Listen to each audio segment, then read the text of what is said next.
Buat dia buat mancing aja. Nanti kan next keluar dulu.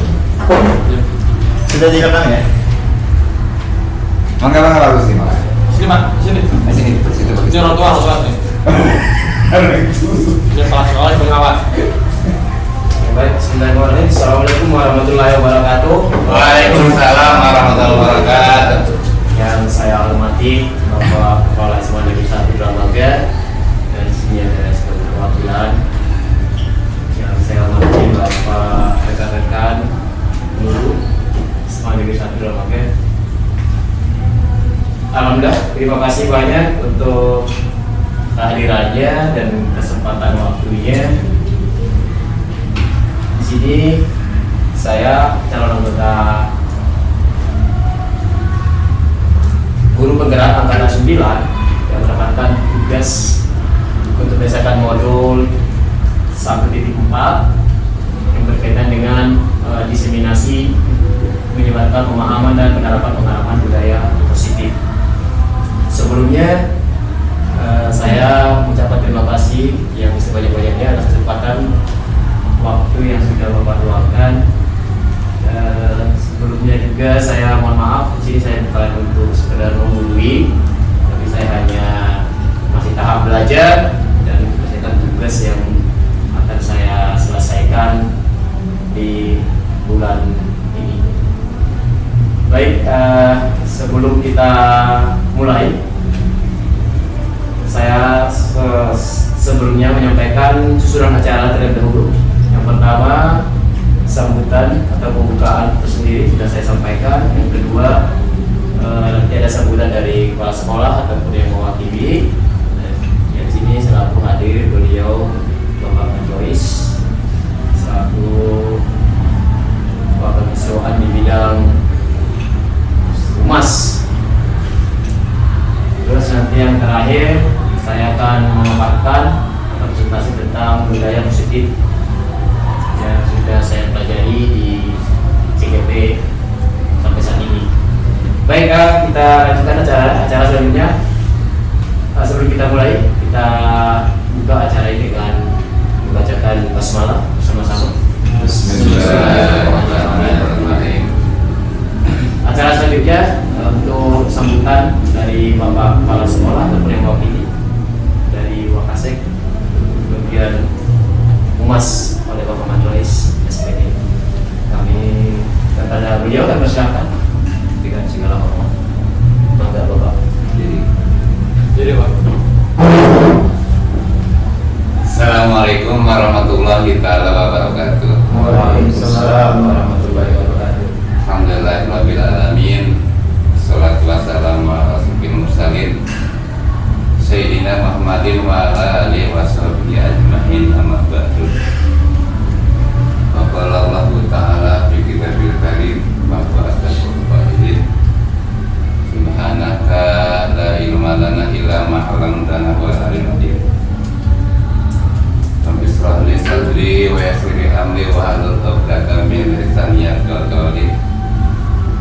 Kita bersyukur kepada Allah Subhanahu wa taala yang mana dalam kesempatan ini kita diberikan nikmat yang beribu-ribu nikmat oleh Allah Subhanahu wa taala sehingga kita dapat berkumpul di tempat yang mulia ini, sehingga kita dapat menyaksikan yaitu tentang CGP Angkatan ke-9. Salawat serta salam semoga terlimpahkan pada junjungan kita Nabi besar Muhammad sallallahu alaihi wasallam.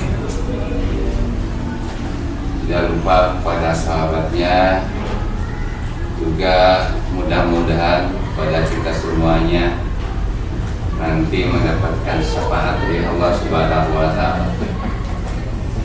Yang mana kita kumpul di sini adalah salah satu bentuk dukungan dan dorongan kepada teman-teman yang Tujuannya ingin meningkatkan kualitas sebagai guru khususnya di SMA Sudramaga.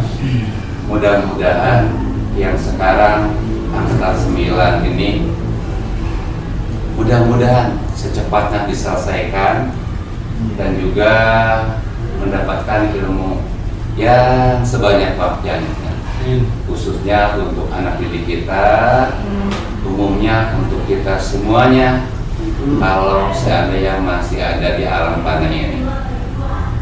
Berikutnya saya sebagai salah satu ini adalah mewakili kepala sekolah kepada semua guru khususnya di SMA 1 Dramaga harus ikut CGP agar nanti ketika dibutuhkan kapan saja dan di mana saja sesuai dengan keinginan nanti dan apa yang dibutuhkan oleh pemerintah khususnya di tempat kerja kita masing-masing.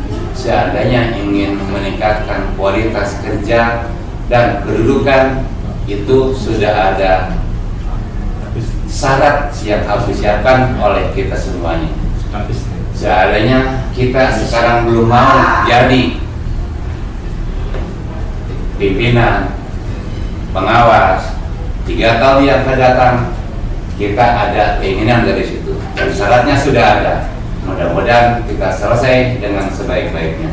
Mungkin itu saja barangkali sambutan dari saya sebagai wakil dari Kepala Sekolah SMA Dramaga. Kurang lebihnya minta maaf. Sekian, terima kasih. Assalamualaikum warahmatullahi taala wabarakatuh.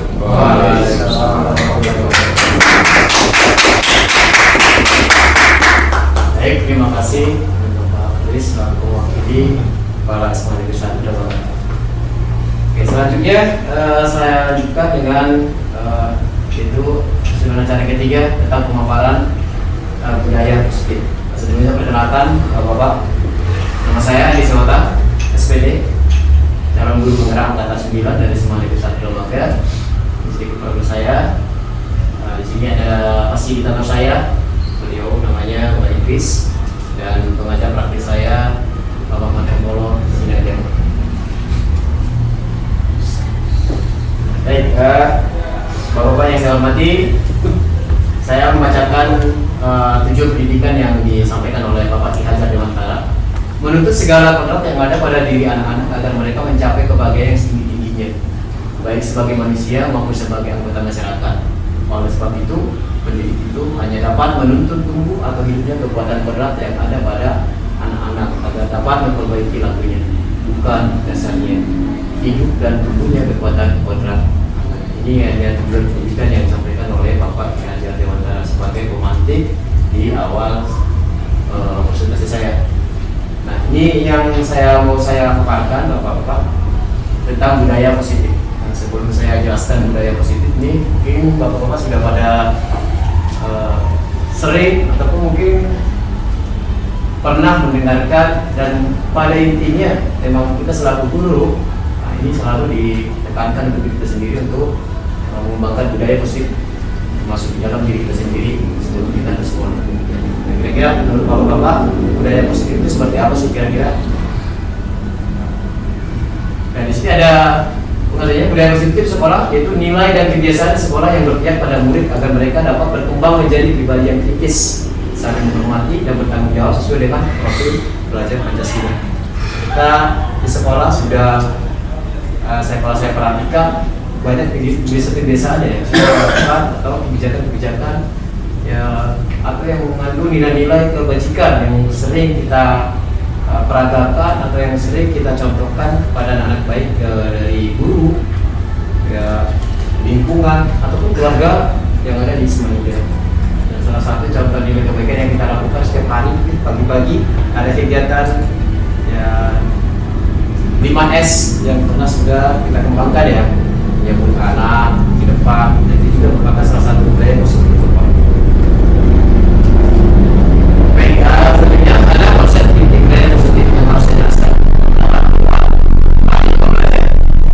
Kemudian ada sistem positif, ada nilai-nilai kebajikan, kebutuhan dasar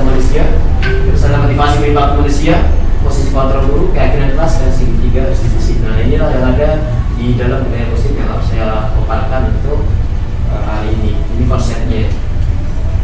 Pembelajaran dengan paradigma baru. Pembelajaran dengan paradigma baru merupakan pembelajaran yang dirancang berdasarkan prinsip pembelajaran berdiferensiasi, sehingga para peserta didik belajar sesuai kebutuhannya berdasarkan tahap perkembangan sesuai teori psikologi modern untuk mewujudkan profil belajar Pancasila. Pembelajaran berdiferensiasi. Mungkin kita sudah sering dengar kalau kami di CGP itu bapak-bapak ini sangat disarankan atau diinginkan untuk seluruh guru bisa memberikan pembelajaran kepada siswa itu dengan cara berdiferensiasi. Apa itu pembelajaran berdiferensiasi? Nah, perlu kita ketahui siswa kita pelajar peserta didik kita ini memiliki beberapa macam karakter, sehingga kita dituntut untuk bisa memberikan pembelajaran kepada mereka itu secara berdiferensiasi. Jadi secara garis besarnya pembelajaran berdiferensiasi itu adalah sebuah pembelajaran yang menuntut guru untuk mengerti kebutuhan dari semua peserta didik. Jadi contohnya kalau dalam olahraga pembelajaran yang kita lakukan, anak itu ada yang senang dengan olahraga, ada yang senang dengan ketika kita memberikan pembelajaran permainan bola besar misalnya, ada anak yang malah kurang tertarik dengan pembelajaran tersebut. Apakah kita harus membedakan? Nah, di sini pembelajaran berdiferensiasi yang maksud itu kita tidak memberikan pembelajaran berbeda-beda pada setiap individu. Ya, walaupun tadi secara garis besarnya pembelajaran berdiferensiasi itu adalah sebuah pembelajaran untuk menuntut guru mengerti kebutuhan dari setiap murid yang akan diajar. Hanya saja yang di sini adalah kita memberikan beberapa metode cara pengajarannya. Ya, contohnya ketika anak sudah bisa, misalkan di dalam pembelajaran bola voli misalkan, anak sudah mahir, terus ada yang belum bisa sama sekali. Nah, ini apa yang harus kita lakukan kepada anak yang sudah mahir dan apa yang harus kita berikan anak yang belum sama sekali bisa melakukan pembelajaran tersebut. Nah, ini maksudnya seperti itu, bukan memberikan secara berbeda pembelajarannya, tapi hanya metode kita untuk memberikan pembelajaran kepada mereka setiap individu yang harus kita kembangkan. Dan terus pembelajaran berdiferensiasi ini juga harus memiliki kemampuan kita untuk membuat anak itu bisa menyenangkan. Jadi mereka senang, mereka nyaman, mereka tertarik atau bervariasi. Jadi jangan monoton untuk mengajar sesuatu supaya anak tersebut mau untuk belajar. Nah, terus untuk mewujudkan profil pelajar Pancasila, nah, kita ketahui di dalam profil pelajar Pancasila itu ada 6 dimensi yang sudah dituntut. Pertama ada beriman kepada Tuhan Yang Maha Esa dan berakhlak mulia, kemudian berkebinekaan global, bergotong royong, kreatif, bernalar dan mandiri. Nah, ini tujuan kita dengan menggunakan pembelajaran berdiferensiasi untuk mewujudkan siswa berprofil pelajar Pancasila. Nah, di sini ada ini semacam permainan, ini semacam komitmen ya dalam diri kita. Seandainya kita memiliki satu kekuatan ya, atau suatu hal yang sangat berharga dalam diri kita. Ini mengibaratkan ketika kita mengepalkan sebuah tangan kita, terus dalam genggaman kita itu ada sesuatu hal yang bernilai tinggi atau mungkin sangat berharga bagi diri kita. Itu kita pegang kuat-kuat seterak mungkin supaya orang lain tidak bisa mengambil atau merebut dari. Nah, kira-kira kalau kita seperti ini, kira-kira kita bayangin, bapak-bapak kita bayangin coba, bapak punya sesuatu hal yang berharga atau yang memiliki nilai tinggi gitu. Nah, ketika bapak memiliki hal tersebut, apakah bapak mau memberikannya kepada orang lain atau bapak setuju nggak kalau itu saya ambil atau diambil oleh temannya sendiri atau diambil orang lain dari kita? Nah, kita berusaha sekuat mungkin menjaga ya supaya hal tersebut, supaya barang atau yang bernilai tersebut tidak bisa diambil orang lain. Nah, ini hanya sekedar untuk sebagai game ya, untuk membuat diri kita itu lebih bisa mempertahankan apa yang sudah kita miliki. yang memiliki nilai atau harga jual yang tinggi. Nah, kira-kira hanya sekilas untuk pemahaman aja. Nah, di sini ada mispersepsi tentang teori kontrol.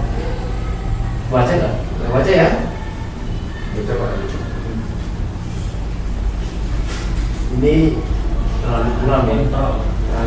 Si guru mengontrol murid. Di posisi kita sebagai guru di mana nih?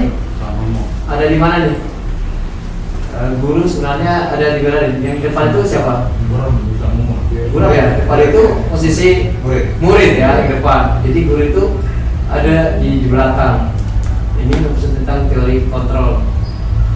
Nah, di sini ada buat teori kontrolnya. Ada stimulus respon dan ada teori kontrolnya. Nah, itu realitas atau kebutuhan. Itu ada teori kontrolnya, kita berbeda. Kemudian ada lagi semua orang melihat hal yang sama.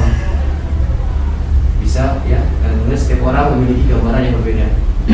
Terus untuk stimulus responsnya kita mencoba membuat orang agar pandangan sama dengan kita. Terus teori kontrolnya juga kita berusaha memahami pandangan orang tentang ini. Kira-kira saja. Nah, ini yang harus kita bahas bahwa disiplin. Kalau saya mau tanya nih, disiplin itu udah pasti positif ya? Betul. Ada nggak disiplin negatif? Kira-kira ada nggak disiplin negatif? Nggak ada ya? Tidak. Semua disiplin itu pasti positif. Nah, kalau menurut bapak-bapak itu disiplin itu kira-kira apa sih definisinya disiplin itu? Aturan. Ya. Biasanya disiplin itu kalau kita sehari-hari, misalnya kalau seorang guru nih, saya juga memahaminya ya, atau sebelum saya belajar ini, yang selama ini saya mengartikan itu disiplin berkaitan dengan aturan. Nah, itu disiplin. Kalau anak sudah mengerti aturan, berarti dia disiplin. Ya. Ternyata, bapak kita salah pemahaman. Disiplin itu ternyata artinya adalah belajar. Jadi disiplin itu berasal dari bahasa Latin, ya, disiplina, yang artinya belajar. Jadi kadang kita sering berkaitan dengan itu ada aturan. Jadi kalau ada datang telat, dia kurang disiplin. Anak yang melanggar apa, yang bolos, kadang suka dibilang tidak disiplin. Nah, ternyata disiplin itu adalah belajar. Karena benar, kalau di sekolah itu siswa itu sering melakukan pelanggaran. Berarti kalau kita bilang mereka kita kurang disiplin, kurang tepat ya, karena mereka posisinya dalam posisi belajar. Nanti kita dalam lagi gimana cara untuk menangani anak yang seperti itu. Disiplin positif. Dalam budaya kita memakai kata disiplin itu menjadi sesuatu yang dilakukan seorang pada orang lain untuk mendapatkan kepatuhan. Dan kita cenderung menghubungkan disiplin dengan ketidaknyamanan. Tepat sekali. Terus sebagai pendidik, tujuan kita adalah menciptakan anak-anak yang memiliki disiplin diri sehingga mereka bisa berperilaku dengan mengacu pada nilai-nilai kebajikan universal dan memiliki motivasi intrinsik bukan ekstrinsik, artinya diri dalam tapi bukan di luar. Terus disiplin positif merupakan salah satu cara penerapan disiplin yang bertujuan untuk menumbuhkan kesadaran serta memperdayakan anak untuk melakukan sesuatu tanpa sogokan, ancaman maupun hukuman. Karena ya kalau kita sehari-hari kembali lagi ya, saya juga melakukan hal tersebut. Ketika anak datang misalkan terlambat, ini biasanya diapain sama kita? Dihukum ya. Dihukum. Kalau dihukum diapain lagi? Ada yang sampai melakukan fisik ya. Kalau di olahraga kayak guru olahraga biasanya lari, push up, nah itu Ya intinya ada sanksi lah. ada sanksi. Nah nanti kita jelaskan perbedaan hukuman dengan konsekuensi ya, yang ada di berkaitan dengan disiplin. Baik, nah ini nilai-nilai kebajikan, nilai yang disepakati bersama lepas dari suku, bangsa, agama, bahasa maupun latar belakangnya. Terus dianggap baik dan diingat oleh setiap individu maupun masyarakat. Contoh nilai kebajikan yang ada di institusi atau organisasi, jelas ada Fakultas Belajar Pancasila. Kemudian ada ini sebagai organisasi juga, ya. non-frequent yes, program atau yang disebut IEP kita tadi, toleransi, rasa hormat dan lain-lain. Kemudian keterampilan hidup, skill. Nah, dapat percaya lurus hati, nanti tidak meninggalkan orang lain dan memberikan baik untuk sendiri. Oke. Nah, ini yang pertama untuk mengetahui anak itu kenapa sih tidak disiplin. Kembali lagi, jadi ada 5 kebutuhan dasar yang harus dipenuhi oleh seorang manusia, termasuk peserta didik kita. Yang pertama itu adalah bertahan hidup. Kalau bertahan hidup ini berarti berkaitan dengan apa nih? Sandal, pangan, kebutuhan sehari-hari ya. Untuk memenuhi kebutuhan dia makan, ya pasti lah makanan lah paling utama. Kemudian kasih sayang, nah, udah jelas. Ya, kasih sayang itu semacam apa? Mungkin ada perhatian, terus masalah broken home misalkan ya, banyak juga dia rumah. Kemudian si peserta didik juga apa? Penguasaan, ingin berkuasa, kemudian kebebasan, sudah pasti. Terus senang. Nah, ini ada 5 nih kebutuhan dasar manusia, termasuk untuk peserta didik kita yang harus kita pahami. Kita lanjut, motivasi perilaku manusia. Motivasi merupakan dorongan yang timbul pada diri seseorang secara sadar atau tidak sadar untuk melakukan suatu tindakan dengan tujuan tertentu. Nah, apa nih? Nah, ini tadi masuk kita kembali kepada tadi apa yang disebut dengan hukuman.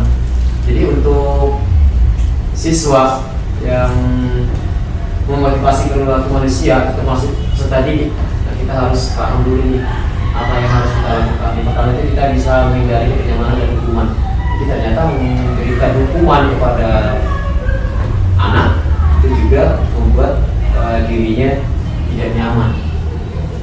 Jadi gimana caranya supaya anak masuk memiliki kesalahan atau dia bersalah tapi kita bisa menenangnya tapi tidak membuat dirinya tidak nyaman. Nanti kita pelajari di restitusi segitiga.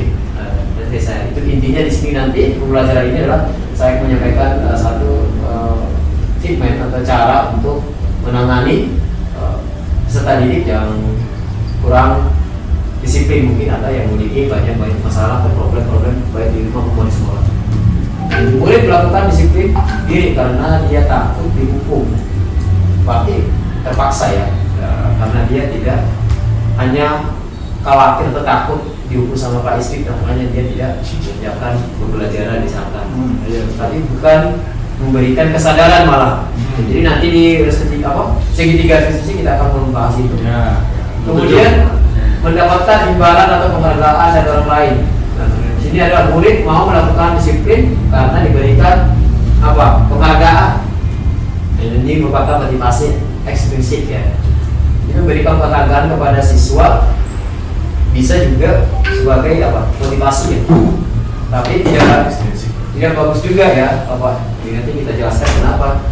Kalau kita berikan reward atau selalu memberikan penghargaan kepada peserta didik, itu juga tidak akan memberikan kesadaran kepada peserta didik tersebut untuk bisa lebih disiplin, memberikan imbalan atau memberikan apa lagi biasanya puji-pujian ya, apa namanya? Karena ini bisa berefek dengan peserta didik yang tidak dipuji misalnya, atau tidak yang diberikan penghargaan. Jadi bisa jadi ada perbedaan ya, semacam itu anak dia doang iri bisa juga. Jadi ini juga tidak bagus ternyata bapak ini. Terus menghargai nilai-nilai kebajikan diri sendiri. Nah, ini yang harus kita tanamkan kepada peserta didik kita. Mereka bisa disiplin ya, karena sadar akan nilai kebajikan dirinya. Nah, ini merupakan motivasi intrinsik. Nanti ini kita pelajari nanti di selanjutnya, yaitu guru harus menjadi seorang manajer. Manajer itu berarti bisa jadi memberikan anak suatu keyakinan. Beda kelas tuh. Lanjut lagi, konsep disiplin dengan identitas gagal. Nah, itu tadi yang sudah kita sebut tadi ya. Nah, ini ada beberapa suatu konsep yang atau tindakan yang bisa memberikan kegagalan, bukan malah keberhasilan untuk peserta didik kita. Hukuman itu mungkin bisa menyakitkan, tidak nyaman, murid takut, memaksa, terus murid menyembunyikan masalah, murid menjadi rendah diri. Jadi kalau kita memberikan hukuman kepada anak, baik itu hukuman secara tertulis ataupun bisa. Kalau di guru olahraga itu kan kayak push up, terus melakukan lari keliling lapangan. Sebenarnya anak itu nggak senang, mereka nggak senang karena itu bisa bagi mereka itu sakit, ya, bisa dalam tidak nyaman juga, lalu takut. Jadi itu bisa juga membuat anak jadi kurang disiplin jadinya ke depannya. Bisa aja hanya cuma kepada Bapak Marito doang dia takut, misalkan Bapak Dedi enggak, ada yang seperti itu. Pak guru matematikanya galak, guru olahraganya enggak baik. Iya. Terus tadi yang saya sampaikan tadi penghargaan. Nah, penghargaan juga ternyata juga bisa membuat disiplin dengan gagal. Nah, tadi ada poin pertama, tidak efektif merusak hubungan. Saya sampaikan Bapak Marito tadi, iri, mematikan kreativitas, ya benar, menghukum dengan sistem ranking, nggak boleh juga, merampas hak dan menghargai dirinya. Nah ini kalau bapak-bapak dihilangkan dari sekarang. Siap. Ya, kita kembali lagi. Ini ada konsekuensi dan restitusi yang saya sampaikan tadi. Tadi untuk menghukum, kalau saya mau bertanya nih bapak, misalkan ada anak yang telat, ada anak yang datang ke sekolah atau terlambat mungkin pembelajaran kita masuk kelas. Nah, kalau saya memberikan dia semacam lari 3 kali putaran lapangan, itu masuk hukuman itu. Kalau disebut dengan konsekuensi di sini, apa yang harus kita berikan kepada anak tersebut yang merupakan konsekuensi? Contohnya apa? Juga kalau dia telat misalkan 10 menit, ya dia harus nambah lah. Kan akibat dia ketinggalan kan. Berarti artinya konsekuensi dengan hukuman itu berbeda ya. Jadi apain? Ya, berbeda apa ya? Kesepakatan kita awal pada saat Konsekuensi. Kalau hukuman konsekuensi ya, sebenarnya dari kita hukuman. Misalnya kalau kamu telat nanti berarti akan dihukum 3 kali keliling. Itu konsekuensi. Berarti mungkin dadakan pada saat itu, kamu nggak latih, hari. tapi sama-sama menghukum nggak? Kalau bahasa sebenarnya sama-sama memberikan hukuman ya, sama-sama memberikan hukum, tapi ini konsekuensi. Iya benar yang disampaikan oleh pemerintah, kalau hukuman itu kita memberikan sanksi kepada anak, tapi si anak tersebut tidak tahu sebelumnya apa yang harus dia kan? ya. Tapi kalau konsekuensi kan sudah ada dengan kesepakatan. Nah, tuh. Terus restitusi. Nah, di sini kita kembali lagi masuk lagi ke restitusi 3. Akan membuat murid bertanggung jawab akan perilakunya, fokus pada pecah masalah jangka panjang, murid menguat dirinya dari kontrol dan lain-lain. Nah, ini nanti akan dibahas bersama saya ya, yang khusus ya. Pengertiannya seperti ini Bapak.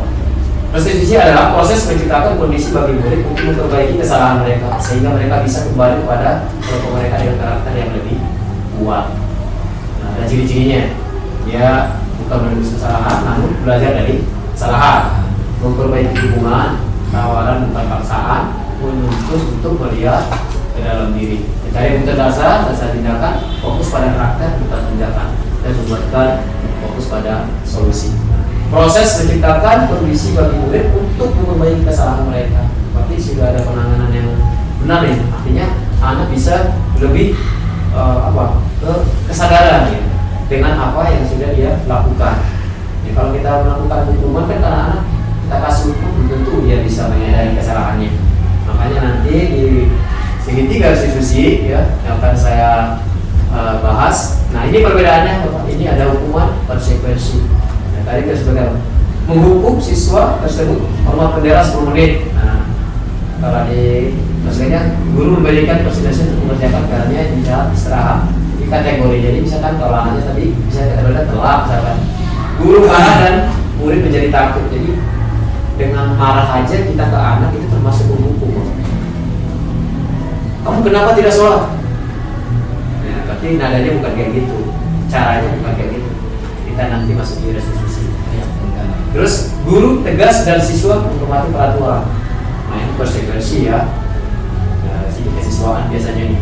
Nah kalau di restitusi itu guru menanyakan keyakinan kelas dan membantu siswa.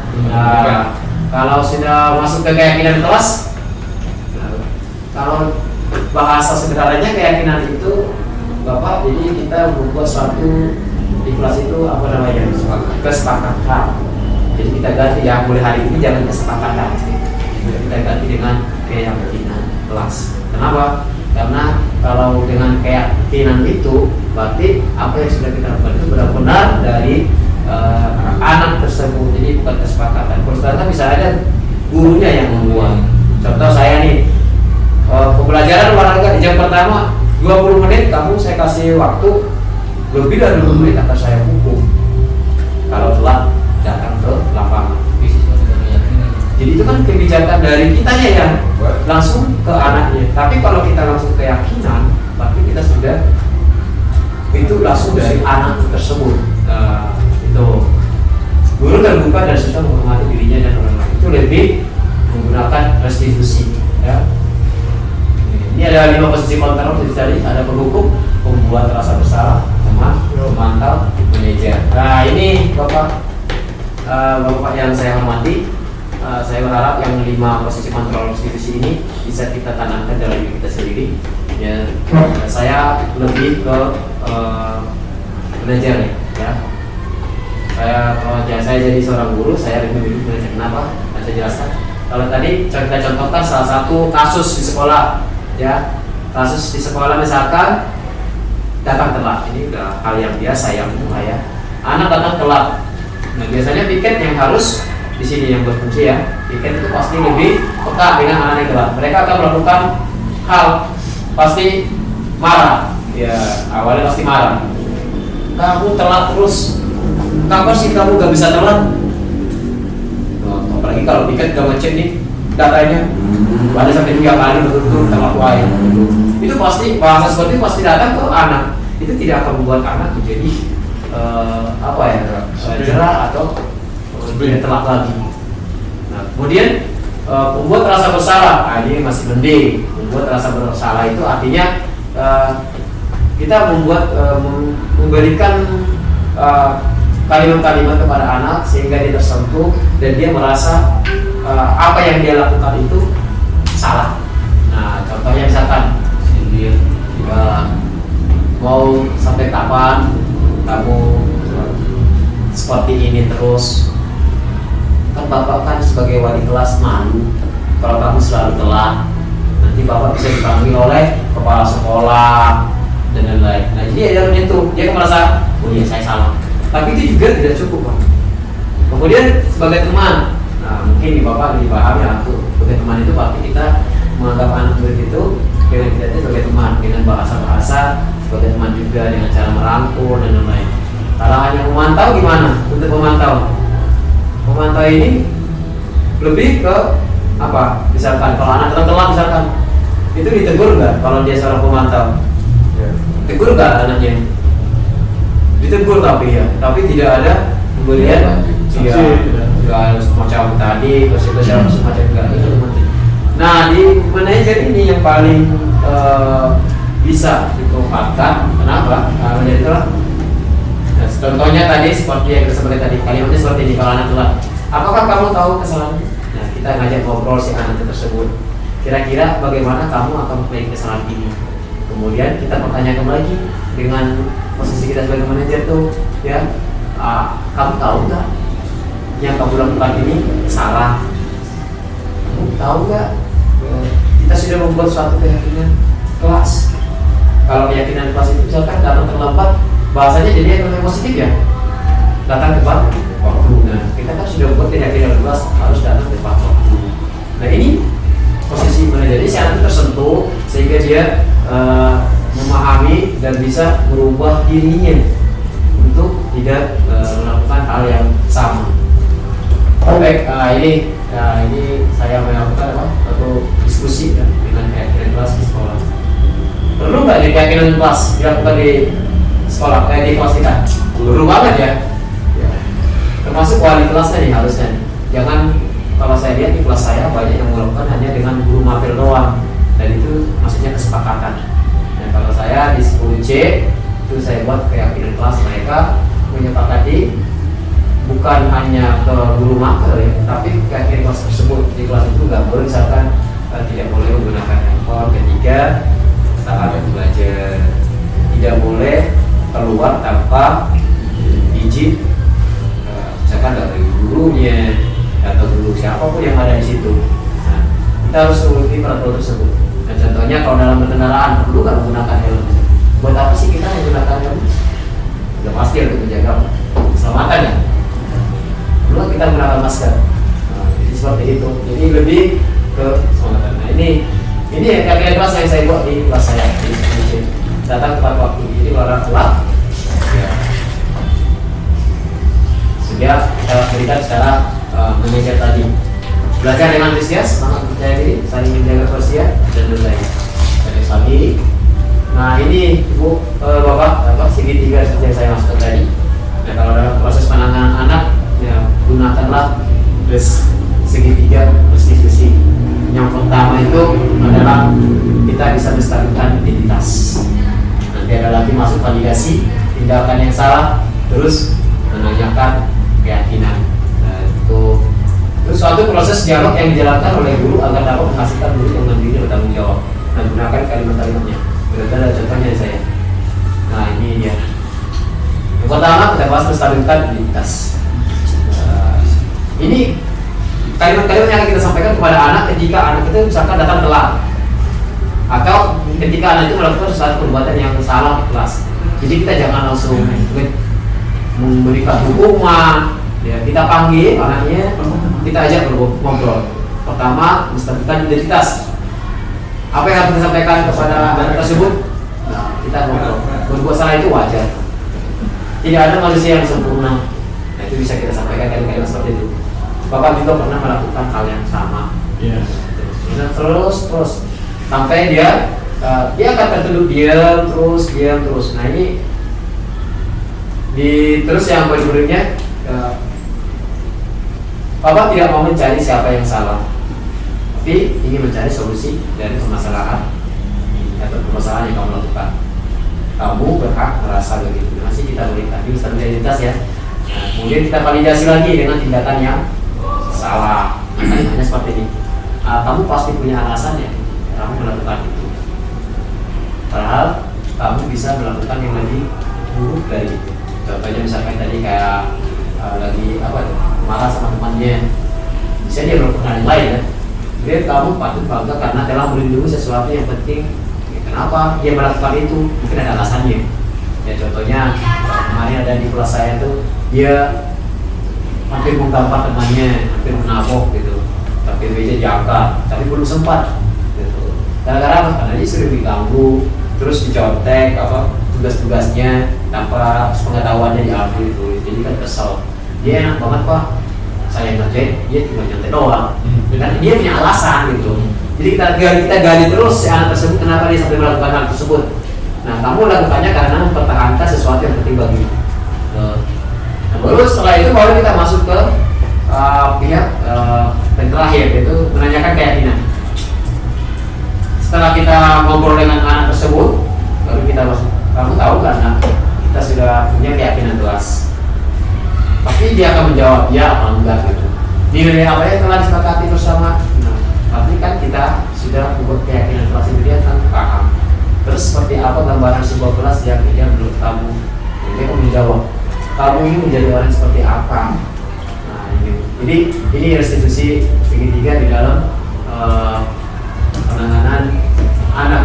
Saya tidak menayangkan videonya, ya, karena berbeda tempat, tapi bisa saya tayangkan sih melalui seperti sambil tanya-tanya jawab, saya tayangkan. Saya punya kasus satu. Mungkin itu aja Bapak yang bisa saya sampaikan. Kurang lebihnya saya mohon maaf. Tidak ada yang mau kita bahas atau ditanyakan. Mungkin saya bisa membantu dan khusus dalam budaya positif atau penanganan kasus terhadap peserta amunan. Terima kasih. Assalamualaikum warahmatullahi wabarakatuh. Waalaikumsalam warahmatullahi wabarakatuh. Nah, di sini juga ada Bapak Dadan. Nah, saya bisa berbagi. Pak Dadan, angga Pak Dadan. Tahu saya bisa jawab, dan ini kalau saya jawab saya kembalikan kepada Anda. Karena pengalaman dari mana daripada Anda. Baik, terima kasih. Assalamualaikum warahmatullahi wabarakatuh. Waalaikumsalam warahmatullahi wabarakatuh. Ya, sebelumnya mengucapkan terima kasih nih Pak Andi ya sudah berbagi ilmunya yang sangat bermanfaat ya. Ini kita terserahkan dari apa yang disampaikan dari Pak Andi, paradigma yang selalu kita pegang. Akhirnya ternyata ada teori yang bantah gitu ya. Kita yang selalu terus seperti halnya disiplin gitu ya. Kita definisinya itu dan itu gitu ya. Akhirnya ketika melihat apa yang disampaikan oleh Pak Andi, kita bisa melihat oh ternyata disiplin itu seperti itu. Dan dimulai dari keyakinan kelas gitu ya, dari keyakinan kelas di situ muncul tidak hanya konsekuensi tapi juga ada restitusi juga. Dan yang ingin saya tanyakan catatan dari apa yang disampaikan dan perihal dari pertanyaan saya terkait dari segi manajemen ya Pak ya, secara keseluruhan kan itu kalau ruang lingkupnya sekupnya kelas bisa saja hanya guru yang memang menerapkan keyakinan itu di kelas. Tataran dalam sebuah kebijakan yang supaya global di tingkat sekolah kan kita tahu desimasi guru-guru juga kan ya guru-guru itu yang paham gitu. Tapi di tataran kebijakan yang memang memuat peraturan di mana tidak hanya ini diketahui oleh siswa di kelas tapi juga ada orang tua juga yang dalam hal ini komite, sehingga keyakinan kelas ini bisa menjadi keyakinan sekolah Pak. Jadi bukan hanya keyakinan ruang kelas tapi juga keyakinannya itu keyakinan sekolah. Nah, bagaimana strategi kita ke depan supaya keyakinan kelas itu menjadi keyakinan sekolah gitu. Jadi kalau kasus di kelas ya seperti itu. Nah kalau di luar itu bagaimana kita treatmentnya? Apakah sama juga seperti ini? Lalu bagaimana cara memulainya gitu Pak? Mungkin itu Pak Andi. Terima kasih Pak Andi atas pencerahannya yang luar biasa. Baik, terima kasih dan luar biasa pertanyaan. Tangan dong, silakan.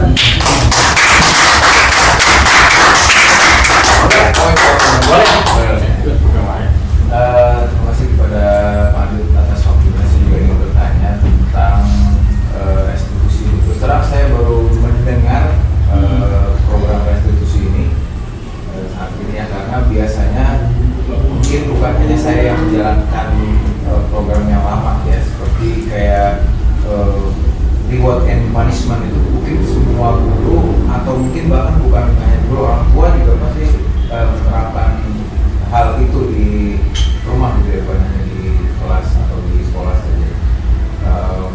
Reward and punishment, karena selama ini yang menurut saya ya kira-kira mungkin lebih baik adalah seperti itu ya, ketika kita memberikan hukuman pasti ada penghargaannya.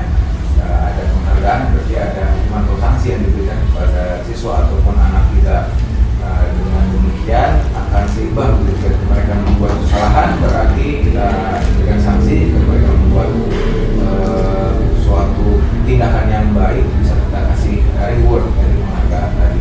Nah menurut Pak Andi bagaimana, apakah kira-kira dari reward and punishment tadi bisa menjadi sebuah restitusi dengan diatur seperti tadi untuk penyampaiannya dengan konsekuensi yang ada ataupun dengan tadi keyakinan tadi menjadi sebuah restitusi sendiri? Karena menurut saya reward and punishment juga tidak serta-merta itu salah juga gitu, karena mungkin ada sisi yang baik juga di situ. Jadi anak itu juga tahu kalau misalnya dia berbuat salah pasti dia akan memberikan sanksi, atau minimal dia bisa tahu sanksinya seperti ini, atau dia ketika dia berhasil membuat atau melakukan tindakan atau kegiatan-kegiatan yang positif dia akan mendapatkan penghargaan. Tapi kan tadi di paparan tadi bahwa ternyata sebenarnya penghargaan dan hukuman tadi ya, reward and punishment tadi sebenarnya tidak baik gitu ya. Bagaimana sih kira-kira, apakah ada kombinasi antara dasar dari restitusi tadi. Ya, terima kasih Pak Adi. Baik, terima kasih Bapak Marinto. Mungkin ada lagi Pak? Ada? Boleh kan ya Pak? Boleh. Boleh Pak, boleh Pak. Sharing ya, kita sharing. Barangkali nanti. Assalamualaikum warahmatullahi wabarakatuh. Waalaikumsalam warahmatullahi wabarakatuh. Saya sih lebih ke poin ini ya, pertanyaan tentang pembelajaran diferensiasi. Ini cuma mau make sure aja terkait dengan tadi apakah dengan pola misalnya kayak tutor sebaya itu juga bisa termasuk dalam kategori pembelajaran diferensiasi atau tidak? Karena tadi Pak Adi bilang itu ada setiap kemampuan anak untuk menangkap suatu pembelajaran itu punya potensi yang berbeda, dan ada juga mungkin sisi kenyamanan. Koreksi ya, maksudnya kalau mungkin saya salah di sini. Terkadang mungkin ada yang lebih suka itu memang pembimbingannya itu mungkin lewat dari tingkatan seumuran kayak misalnya temannya atau apa kayak gitu. Karena saya sendiri suka melakukan itu di saat memang ada kondisi teman-teman tertinggal.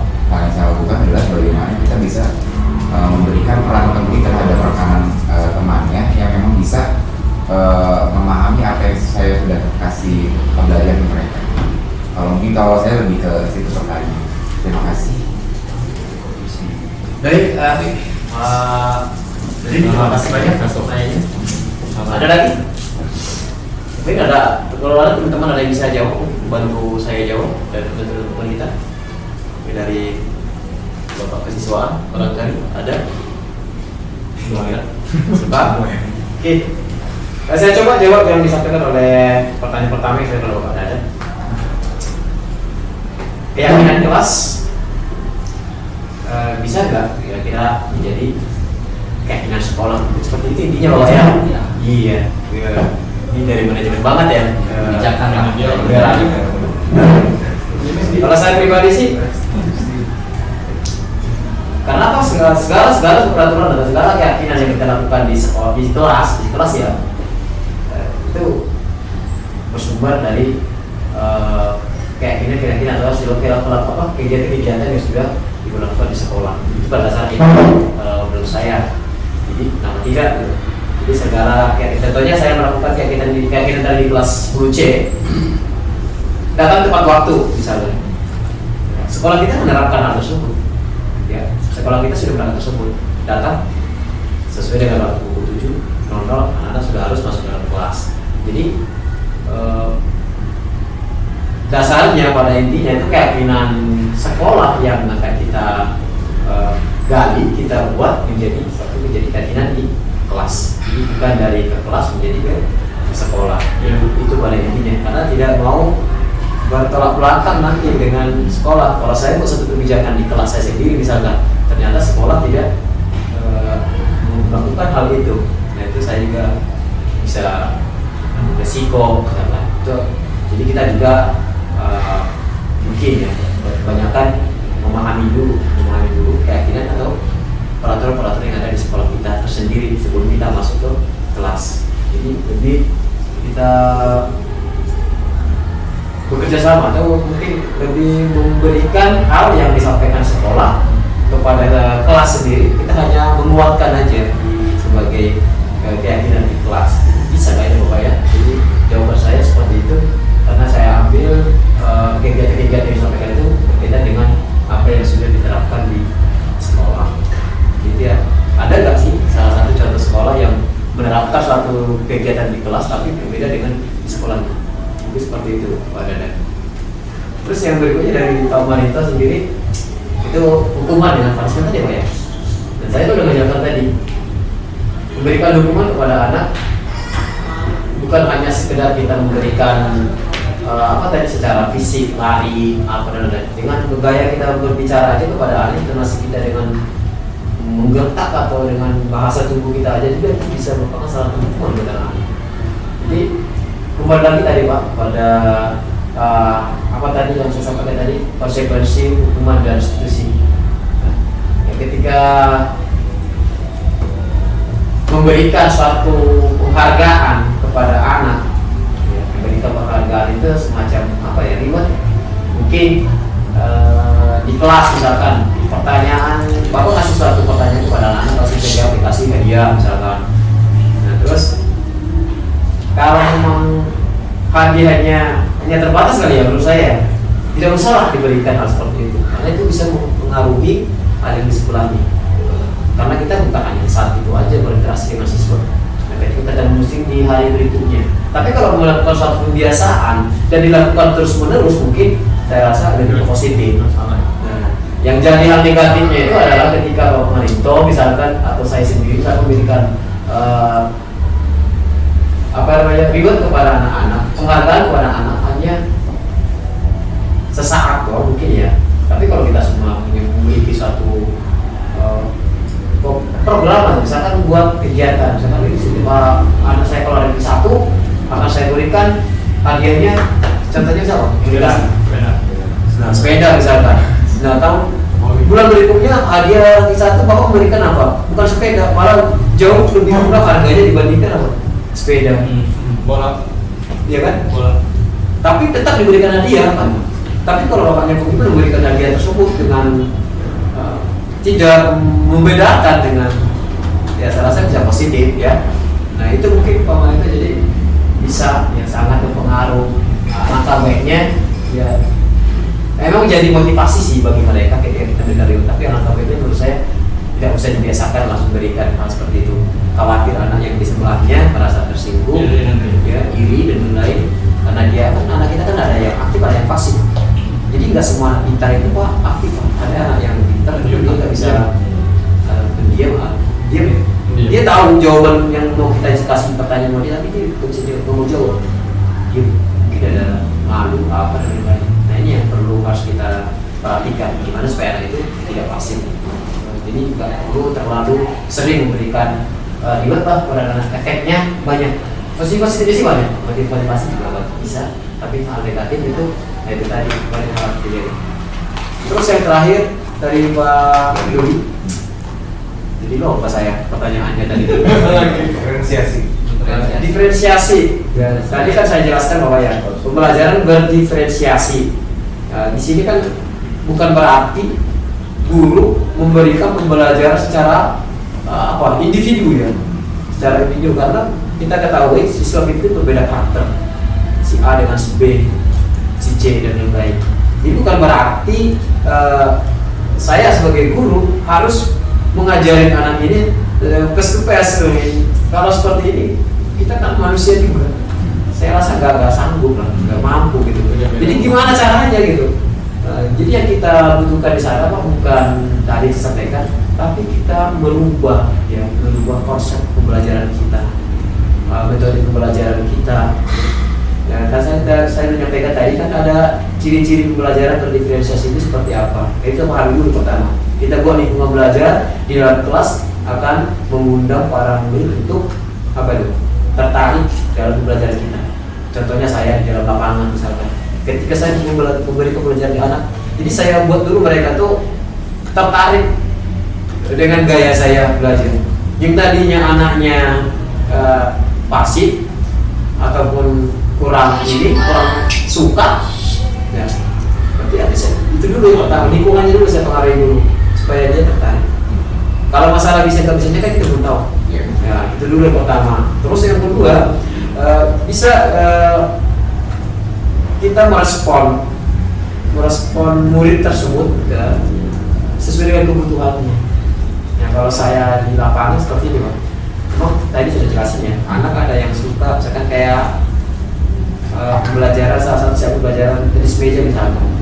Kalau tenis meja ini belum tentu semua ada yang suka, atau jangankan suka, mungkin nggak pernah sama sekali. Pasti kalau dia nggak pernah, nggak tahu, pasti nggak suka.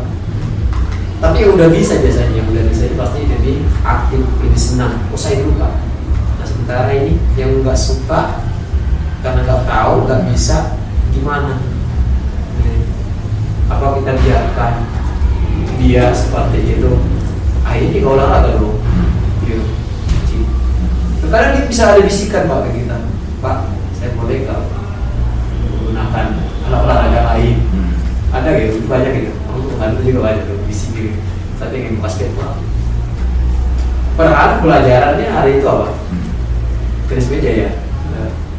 kalau kita kasih, kira-kira menurut pemerintah gimana kalau kita berikan itu ke anak tersebut? Misalkan dia minta sesuatu, Pak, saya pengen basket, boleh nggak kira-kira menurut Bapak? Kalau menurut saya Pak, disitulah letak kita adanya pembelajaran berdiferensiasi Pak. Karena setiap anak tadi mempunyai kemampuan kebutuhan yang berbeda-beda. Yang penting dalam konteks dia masih dalam pembelajaran PJOK tadi. Seperti tadi ada Pak menjelaskan bahwa yang pintar itu nanti membantu kamu yang belum bisa misalnya gitu ya. Jadi di PJOK sudah seperti itu juga Pak. Yang kira-kira tidak bisa, mungkin yang masih yang bisa melakukan. Dan tadi ketika ada anak yang tadi kira-kira bisa, Pak, saya lebih suka bermain sepak bola. Saya ingin bermain sepak bola aja Pak. Kalau saya nggak suka sama tenis meja, bisa bermain pelajaran tenis meja. Tapi dia lebih suka tenis. Tapi tetap saja dalam konteks sekolah ini kita materi tenis meja dulu. Kita berikan biar belajar dulu. Tapi dengan tidak untuk diri bahwa memang anak ini bisa ke sepak bola misalnya atau basket. Ya kalau menurut saya akan memberikan itu dengan kesempatan yang mungkin setelah kamu nanti belajar ini, silakan kamu kita respon ya, kita berikan respon. Karena itu memang dia kemampuannya di situ. Kalau kita tahan jangan nanti pada saat materi pembelajaran sepak bola saja, nah itu kan nanti menutup kesempatan mereka untuk berkembang sesuai dengan bakatnya. Tapi tinggal dari konteksnya saja kita, nanti dulu ya, kamu ikuti dulu yang ini supaya belajarnya sekarang ini kamu salah paham, nanti boleh silakan bermain kalau misalnya ada waktu untuk. Saya setuju banget ya. Berarti artinya kita merespon. Jadi setelah kita misalkan tadi dia minta basket, jangan sampai kita nggak memberi, kita berikan. Tapi tidak menutup kemungkinan nanti atau tidak melewatkan pembelajaran yang kita harus berikan. Nah itu juga pelajaran misalkan tenis meja, tetap kita berikan kepadanya. Tapi kita tunggu dulu. Kita berikan waktu luang mungkin ya di sisi, kalau enggak hari itu bisa, mungkin kita kasih kesempatan di waktu yang lain. Jadi jangan sampai kita mendiamkan. Nah itu udah berdiferensiasi. Jadi tetap direspon. Nah tadi ada yang kedua, terus yang ketiga itu tujuan kurikulum kita itu jelas. Nah itu ciri-cirinya. Terus yang terakhir itu kita sudah punya manajemen kelas yang efektif ya. Harus kita proses ya, apa manajemen kelas yang sudah kita efektifkan. Jadi seperti itu Pak Dodi. Terima kasih Pak. Tambahan apa ya? Penguatan, lebih penguatan tadi Bapak. Ya, mungkin bukan penguatan sih, pengalaman saja sih. Apa yang kita refleksikan selama hampir 2 tahun kita menjalankan kurikulum Merdeka, apa yang disampaikan oleh Pak Rudi, sebetulnya saya juga mengalami Pak Rudi itu bisa dibilang masuk dalam kategori diferensiasi proses. Selain diferensiasi konten, proses, dan satu lagi produk. Dan dalam proses yang memang langkah sederhana yang bisa dimanfaatkan itu adalah menggunakan tutor sebaya. Karena mau tidak mau peran kita itu sangat jelas seperti yang disampaikan oleh Pak Andi tadi ya, menciptakan lingkungan kelas yang tentunya memfasilitasi siswa nyaman dan aman. Siswa nyamannya dengan rekannya, dengan teman sebayanya kita manfaatkan. Dan itu pun pasti kita didukung dengan data profil gaya belajar mereka. Pengennya dia ada yang visual, ada yang auditori, ada kinestetik. Nah dari situ juga kita diferensiasi proses untuk tutor sebaya itu bisa ketahuan dari sana juga. Dan saya rasa itu bagus apa yang dilakukan oleh Pak Dodi ya, sudah memasukkan diferensiasi proses di mana anak yang kebutuhannya saya pengen belajarnya sama rekan saya nih ketimbang sama bapak nih pahamnya. Saya rasa itu bagian dari diferensiasi proses dan memang saya melihat diferensiasi proses paling sulit yang saya terapkan selama kurikulum Merdeka ini.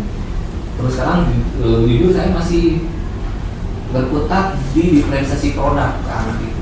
Saya belum bisa secara utuh membagi anak, ini dia kategorinya visual, auditori, saya belum bisa. Kenapa? Karena mungkin dengan keterampilan dasar saya sebagai guru mungkin perlu juga banyak ilmu, sehingga cara yang paling mudah adalah kita coba tutor sebaya ini supaya. Dan kadang-kadang dia lebih paham dengan temannya loh dibandingkan dengan kita.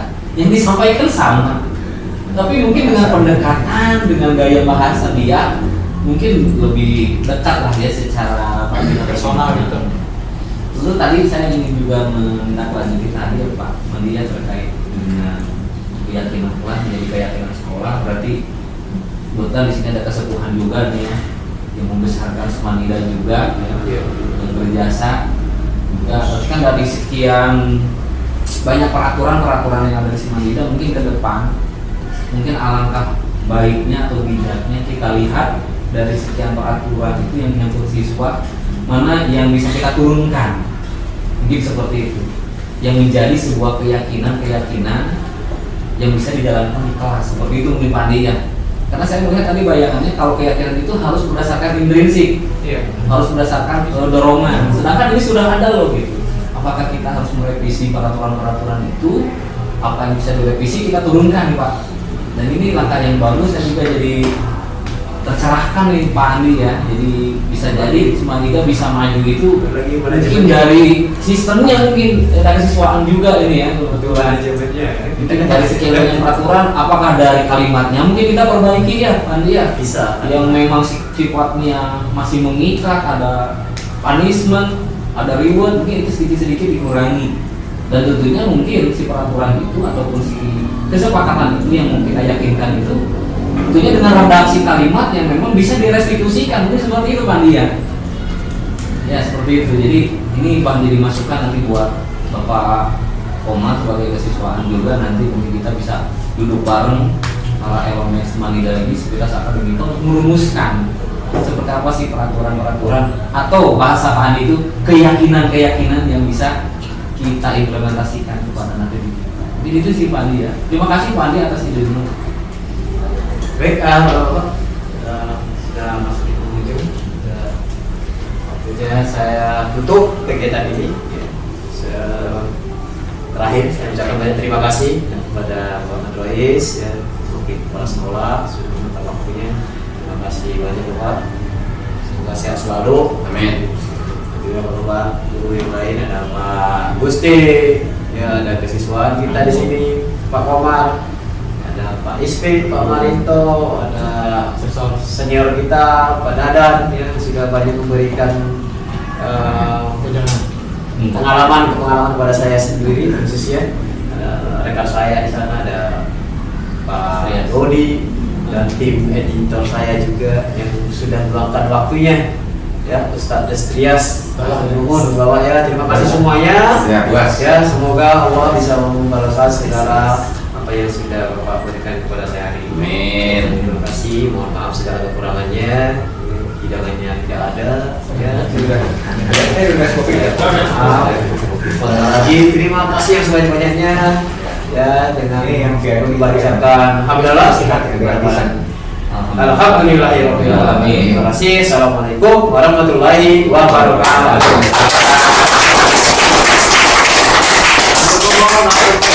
Saya saling dulu deh. Doain. Doain saya, oh. Doain dulu mah. Kopi, kopi 1 2 3. Beda.